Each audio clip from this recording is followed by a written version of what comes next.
it doesn't matter kung boring yung botohan ng speaker. Mag-antay ka. Trabaho mo yun eh. There's a time kung sugarol ka, which is bawal, di ba? Sinabi na bawal pag government official ka magsugal. Eh kung talagang hindi mo matiis yung kate, hintayin mo na lang, di ba? Hintayin mo hanggang matapos yung ikang trabaho mo sa Kongreso or matapos yung trabaho mo sa gobyerno because pinapasweldohan kami ng taong bayan ninyo para magtrabaho, hindi para magsugal. Nakakahiya naman. You pay us thousands and thousands and then magsusugal lang. Don't. Sa yung personal position niyo po as Ako? Sir, tatanungin mo? Dapat ituloy. Diba? Mabalik lang po ako dun sa nabanggit nyo kanina na lawmaker na nakita allegedly watching Isabong. Do you think po, una, reaction nyo po dun and kailangan po kaya ng disciplinary action doon? Bahala na po. Dito na po tayo sa Senate. Congress po yun. I believe nasa Congress po yun. So, bahala na po yung Ethics Committee doon na mag-discipline sa kanya. Pero, very frustrating. When I saw that, we were in session, we were on a break kahapon dyan sa lounge nung pinakita sa akin ng mga senador. Kilala mo ba ito? Sabi ko, hindi ko mamukhaan. Pero, come on. Nandun ka sa Congress. It doesn't matter kung boring yung botohan ng speaker. Mag-antay ka. Trabaho mo yun eh. There's a time kung sugarol ka, which is bawal, di ba? Sinabi na bawal pag government official ka magsugal. Eh kung talagang hindi mo matiis yung kate, hintayin mo na lang, di ba? Hintayin mo hanggang matapos yung ikang trabaho mo sa Kongreso or matapos yung trabaho mo sa gobyerno because pinapasweldohan kami ng taong bayan ninyo para magtrabaho, hindi para magsugal. Nakakahiya naman. You pay us thousands and thousands and then magsusugal lang. Number 2, bad example. Sinabi na nga ng gobyerno, bawal ang sugal. Bawal ka magsugal. Ba't ka nagsusugal? I hope the Congress will do something about it kasi nakakahiya. Sir, dapat din ba i-pursue yung nakita sa video? Kasi nga bawal ang online sugal, pero bakit meron siyang nasa cellphone Dapat tanungin yung mambabatas na yun, anong site ba yan para maimbestigan and report it immediately. Report it immediately to PAGCOR, to the police, to the NBI. Di ba? Para masara yun. Pero maniwala ka hindi. Ay, 2 o 3 yata na sites ang tumatakbo pa. Sir, in and outside of the... sorry, Kuya. Sir, pero in and outside of Congress or Senate or public offices, di ba dapat di naman talaga nagpa-participate ang mga government officials? I mean, kailangan pa hubang i-remind yung mga kagaya po ninyo? Hindi ko nga maintindihan eh. I don't know. Bakit kailangan nilang gawin yon? Besides, di ba, dapat naman, pagtuunan mo ng pansin yung trabaho mo, di ba? It's working. Yun ang sinasabi natin. This is the effect of online gaming. Pati sa mga private, pati sa mga bangko, pati sa eskwelahan, nagsusugal. Driver, pag na-traffic, pati rider, tumabi dahil umulan, nag-scatter muna.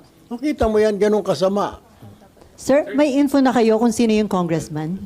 Hindi ko sigurado. Baka pag nagsabi ako rito, mayari pa. Pero may Sir, starts with letter. Umarap na, sir, tingin niyo dapat yung congressman na yun. Umamin na siya, umarap siya at mag-apologize sa... Hindi, dapat. Ang kuwan doon yung leadership dahil kilala siya, di ba? Yung siguro sa yung ethics, di ba? What's happening, nakakahiya naman. Yung dalawa na yung isa, naglalaro yata ng poker. O bilyar ba yun? Halatang halata eh. Pero Senator, yun nga, hindi ba dapat umamin na lang? Kasi lahat suspect naguhulaan kung sino. Para mapadali na din. Para mapadali na ang buhay ng lahat. bilang former. Hindi ko kilala eh. Dapat ang tanungin natin, yung sa Manila Times sa kumuha nun. So, Pero Senator, kasi tinakpan niya din nila. Distrito na lang. Nako, yan ang problema. Party list na. Party list. Hindi ko alam kung party list siya. Pero kasama ko siya dati, I think. Sa 19 Congress. 19 Congress eh. Hindi ako sigurado. Kaya pag binanggit ko, sabi ko, Oh, di ba? So sir, Pero, hindi niyo Senator, fight, Congressman. Hindi. Pero Senator, seriously, sa ganyang asal, yun na nga, nakita na ng lahat, ano yung proper thing for him to do? Well, siguro mag-apologize siya or then he has to explain, di ba? Bakit? Kahit nasabihin natin boring, siguro boring nga. Dahil kanya-kanya nagtatayo, yung botohan nila kung bakit binoto si Speaker Romales. Pero, then you do your job, you stay there. Huwag ka naman magsugal. Dahil binabayaran ka, pinapasweldoan ka ng gobyerno, tapos nagsusugal ka. What? Sir, sorry to clarify lang. Sabi niyo kasi kayo na, sir, patapusin naman muna yung trabaho sa gobyerno bago magsugal. So okay lang sa inyo, sir, government No, officials? I said, kung talagang hindi niya na makontrol dahil nangangati yung kamay niya, bahala siya sa buhay niya, at least naman sana magserbisyo muna siya.